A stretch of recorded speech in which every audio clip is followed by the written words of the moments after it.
First of all, I'd like to thank the GIZ for the kind invitation to present here and all the organizers for such a great event. So I'll be talking about our free software tool, Python for power system analysis. And given that I'm the first speaker in this session, I thought I'd maybe give a 5 to 10 minute introduction on why open energy modeling is important before I dip into the software side. And then I hope what's the most interesting part of the talk is when I actually look at examples of what we've done with the software. So why is open source important for energy modeling? Well, I'd say there's a number of problems we're trying to address. So for policymakers, what we've seen in other countries is there's been a proliferation of energy system studies. And they often have very different assumptions and goals, and they get quite different results. You'll have one study saying we need 10 terawatt hours of storage in Germany, another saying 20. They may have been set up differently, and this leads to conflicting policy advice. And because these institutes which produce these studies often don't release the data they're using or the models, either because they have proprietary in-house models or they're using commercial models, it's almost impossible to reproduce the results from these studies. So this is not good science when third parties can't reproduce models which are feeding into policy. And then, of course, it's even harder then to compare the different studies. So that's a policymaker idea of why open source is important. For the researcher point of view, for those of us who use this software, for example, it's often intransparent, so you can't really see what it's doing when it's calculating. If it has a bug, it's very hard to see without speaking to the vendor. It's inflexible, it's hard to modify it, so if you want to add your own constraints and optimization problem, for example, that can be tricky. And it has restrictive licensing. And this isn't just about it being more expensive. Often you have to pay for all the extra bells and whistles with the software, but if you want to, say, run 1,000 calculations in the cloud, this becomes very, very expensive with commercial software. And finally, it encourages this lack of sharing and cooperation within the community when everyone is working in their own bunkers. So this open source mentality we take from Linux and Wikipedia encourages cooperation between research groups. So just to define what we mean by open modeling, open refers to both the model source code, so that's the software that runs the model, and the data sets that go into the model. And open means that they should be freely used, so you can download the software, anyone can do it worldwide. You can study the software, so you can look inside the code, see what it's doing. You can modify the software, so if you don't like what it's doing or you have another idea, you can change the code, and then you can redistribute it again. So all those things makes open source software, and the whole pipeline should be open for open energy modeling. So going right from the raw data to the data processing, to the model software that does the calculations, to the results and the processing of the results. And then finally, hopefully also that the results are openly available. So we have often in the research community journals which are not openly available to everybody. So the advantages of openness are obviously increased transparency. We can have reproducibility, so that third parties can reproduce the results, and that leads to better credibility. So we're not just dealing with black boxes anymore, but we really have a transparent modeling process. And from the coder's point of view, you can see exactly what the software is doing, and you can change it if you don't like it. And this avoids vendor lock-in, obviously. So if you're buying modeling services from an institute, you're not locked in to whatever software they're using. It's very easy then with open modeling to transfer models from one software package to another. It reduces this duplication of effort. So what you often have is these different research institutes all competing, duplicating work, duplicating data processing, duplicating modeling, and this frees up time then hopefully to develop interesting new science and ideas. And finally, I'd say the energy system is getting very complicated, especially with coupling between energy sectors, for example, and this openness hopefully makes the system as a whole easier to comprehend. So what open models are there? Well, initially there were very few. There was a first wave at the beginning of the 2000s, particularly focused on energy system modeling. So typically that's just energy balances looking forward to, say, 2030, 2050. But steadily over the last 10 years or so, there's been a real tsunami of different models, as you can see in these examples. And these run the gamut from energy system modeling to optimal power flow to load flow models. And here is just a selection of those that we know of. On the data side, so we'll hear today about PyPSA and later about Panda Power. On the dataset side, we've also seen a lot of new open models, and that will also be the subject of the second talk, the SciGrid model, transmission model of Germany, and increasing number of database projects which try and collect all these different datasets together as well. So we're part of a grassroots community that tries to encourage open energy modeling. So that's a mixture of universities, research institutes, and other interested people. There's about 400 people on the mailing list. That's mostly from Europe, but we also have a lot of participants from the rest of the world, including India. And I'd strongly encourage you to sign up if you're interested in this topic. We've been meeting every 6 months for workshops and promoting open code, open data, and open science. So do feel free to join the mailing list. You can ask there any questions you have about the open modeling process. We have a forum where you can ask questions. There's a wiki and a website. And that's the next workshop at the Technical University of Munich in October. So this has been a bit of a learning process in the rest of the world, going through this closed process and slowly opening up. And it would be great if India can jump in there right at the start with these open modeling ideas, and that will set a very good path for future modeling in India. So what I'm now going to do is introduce the software package that we develop in Frankfurt. It's called Python for Power System Analysis. And this is aimed at a kind of missing gap between power system calculation software, so we're thinking Mat Power and Power Factory is just two examples here, and more general energy system simulation software. So that's software that's looking at long-term investment planning up decades into the future. So it's kind of combining those two things in the middle, and this is increasingly important because with these long-term energy studies, you can no longer afford to neglect the grid, because the grid is putting important constraints on where renewables can go, for example, and we're also seeing electrification of other energy sectors, so transport and industry, and also in Europe, the heating sector. So all this is coming together in the electricity sector and making this electricity modeling extremely important. So here is an example of load flow calculation in Germany and the reactive power feed-in at each of the nodes to keep the voltage between certain limits. Here is another example. This is a locational marginal pricing in Germany, as if Germany had nodal pricing. I'll go into this example a bit more at the end, but here you see the general features of the software. So power flow, optimal power flow, including over multiple periods so that we can do unit commitment, optimization of storage, and also coupling to other energy sectors like transport and heating. Security constraints, linear optimal power flow so that the network remains within loading limits if a line trips or a transformer, and also the total system investment optimization. So we can't just optimize the operation, but also the investment in generation, storage, and transmission assets.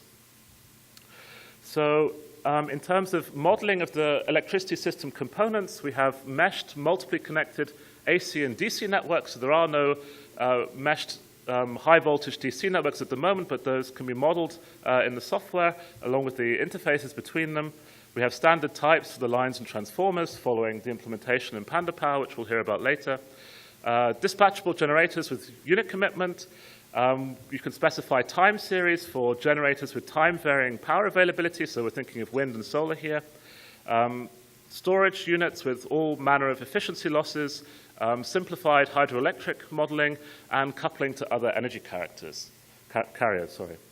And the great advantage of this open source, of course, is it's very easy to extend the software. So if you want to go in and put a combined heat and power unit in there, or a heat pump, or any manner of power to gas units, it's all very easy then to program into the software. So I will not say too much about the software implementation. I'll put that in the slides so you can look at it later. Obviously, it's in Python, which is an open, freely available language, which is very easy to program in. That's why we chose it. There's some elements in the software design, but I think it's a specialized topic, so I'll also leave that.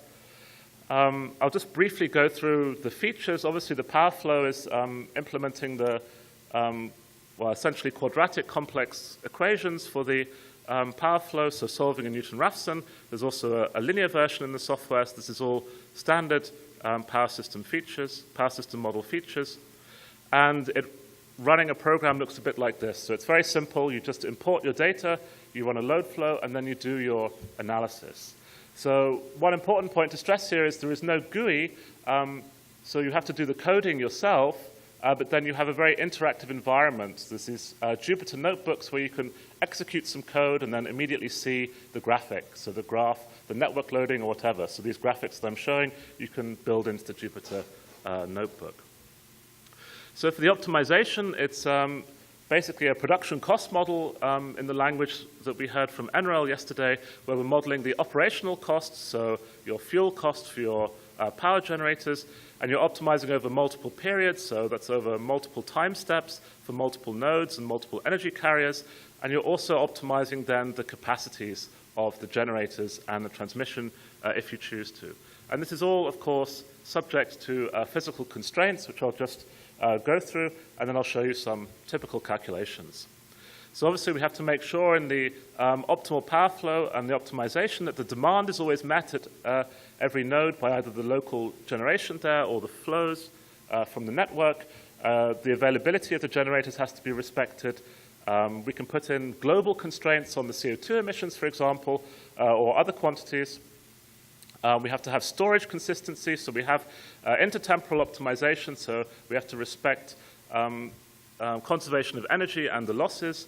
The flows have to be physical, so we're using a linear DC approximation. We have a slightly faster version than the typical formulation of the linear load flow that is used in normal software tools, which is up to 20 times faster than existing ones based on voltage angles. And finally, of course, there's no point to doing OPF unless you're restraining the transmission flows. Also, on the sector coupling, this is an example of, say, a bus where you have a grid connection at the top, and you're also coupling to transport maybe a hydrogen sector, a methane sector with methanization from the hydrogen, and then back to the heating sector. This is a European example where we have a heating sector in the model. All this can be modeled just as in typical energy system modeling software, where you're just doing energy conservation. We also have some other algorithms implemented in the software package, for example, network clustering. So often, if you're doing these long-term studies, you don't want to work with a 5,000 node network model because that's too computationally intensive. So we have various algorithms there to cluster down the network and make it more tractable. So you're maintaining the major transmission bottlenecks, the long transmission lines, the important ones, and throwing away the stuff that's not so relevant. So this is a brief comparison with other software tools, and you can see PyPSA there in the middle, and we've divided this between power system tools and energy system tools, and you see PyPSA kind of straddles there in the middle. So it doesn't have all the power system features of something like Power Factory, which has lots and lots of bells and whistles. It's mostly focused on the static power flow. There's no dynamic analysis, but there is all this economic analysis of OPF and multi-period optimization and unit commitment, and the sector coupling and investment optimization. So that was kind of maybe the sell on our software. I'd like to now show you what we use it for, which is what interests me, because at the end, the software tools are only part of the journey. The real point of doing this is to get interesting science. So here's an example of a OPF in the German network under high wind conditions. So we're just importing the data here, and here is the result of this locational marginal price in Germany. So you'll see in Germany, there's a lot of wind in the north, and so this pushes down the local prices in the north. So you see the prices are close to zero or indeed negative, and in the south, the prices are much higher. So there, coal and gas is setting the price. And the reason we have this price split, you can see in the right-hand graphic where we have the line loading. And you'll see that several of the lines in the middle of Germany are at their peak loading. So this is stopping the transport of cheap wind energy into the south and forcing you to use your conventional generation in the south of Germany. So Germany doesn't have nodal pricing at the moment, but you can see from this graphic a strong argument why some people argue for nodal pricing in the German system, because you do have this natural split between the two zones. So here you can see the temporal aspect. So here is the spatial aspect of the optimization, the operational optimization.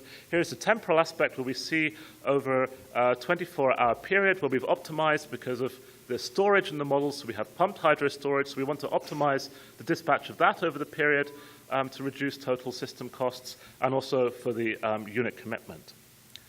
So here you can see the storage dispatch. So we're pumping in the morning and most of the day, and then feeding back in the afternoon and late evening when we have less wind and solar.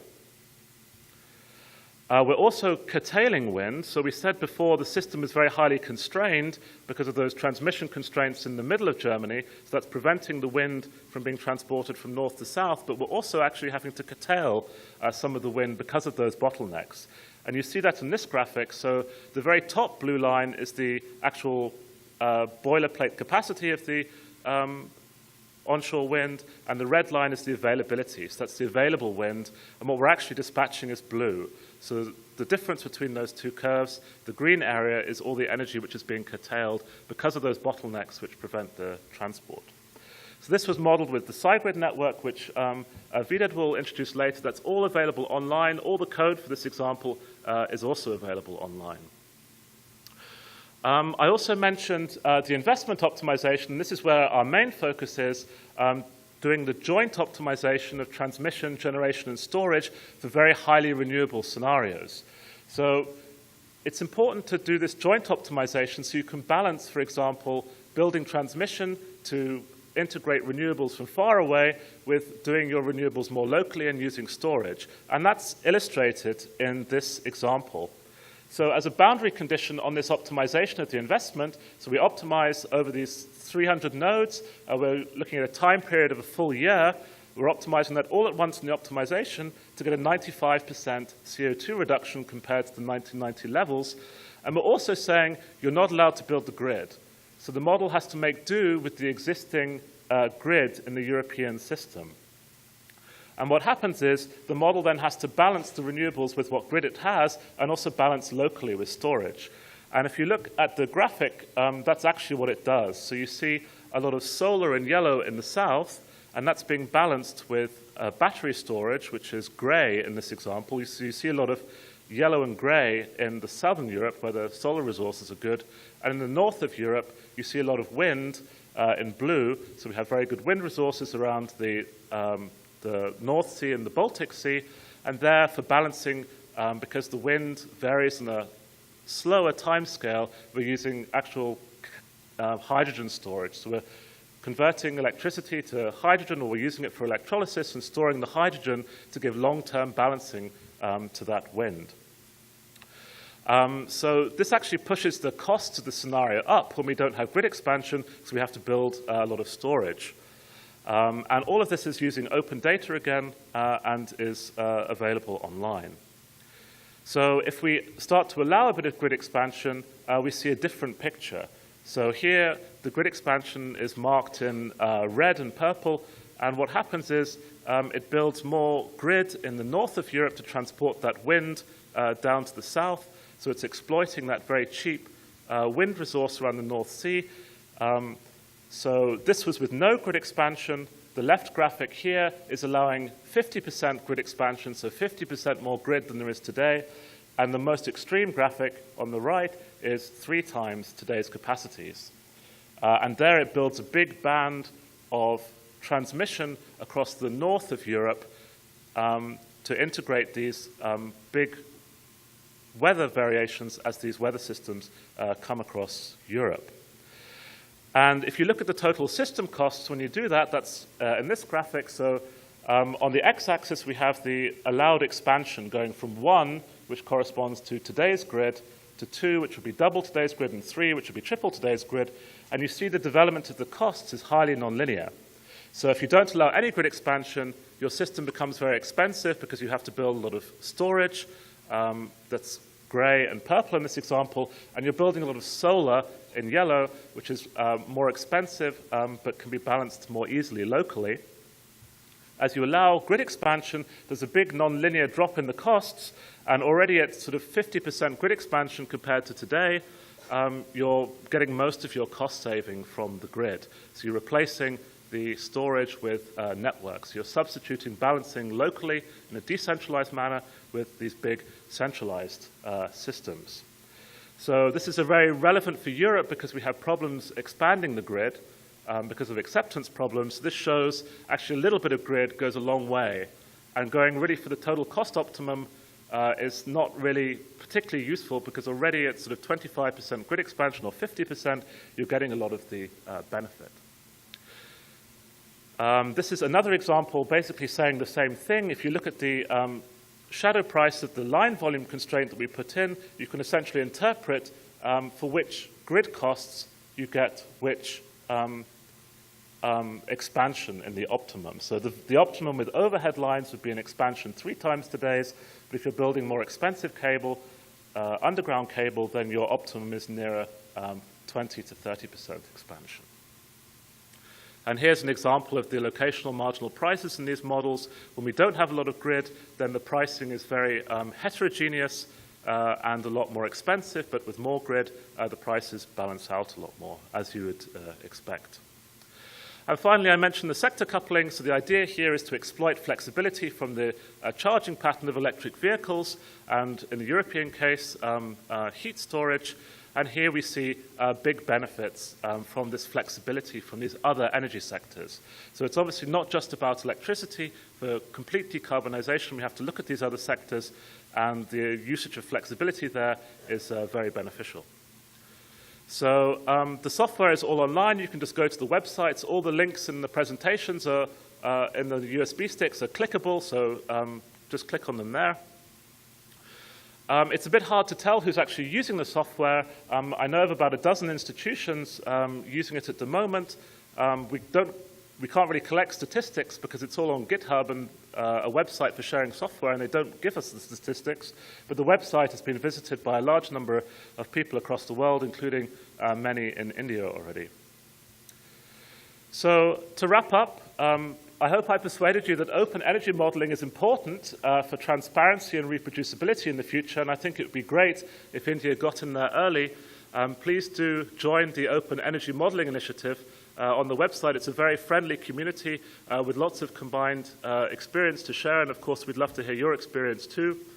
There are many existing open modeling frameworks to choose from if you're interested. They all do slightly different things. So on the wiki there's a selection table where you can look at the features that you need and choose the software you want.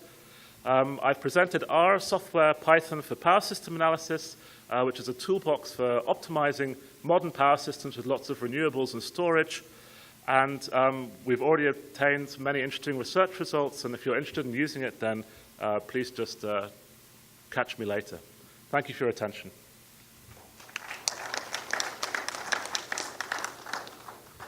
All right, thanks, Tom, and thanks for staying on time. I think we can accept one or two questions, and then we'll have a panel session at the end. Is there any questions for Tom? Yeah, Johannes Henkel from 50 Hertz. Thank you very much for the interesting presentation. I have two small questions. Has there been done any backtesting? So what is the model reliability when you compare it with the actual situation? And the second one is on calculation times, on, let's say, on a typical machine.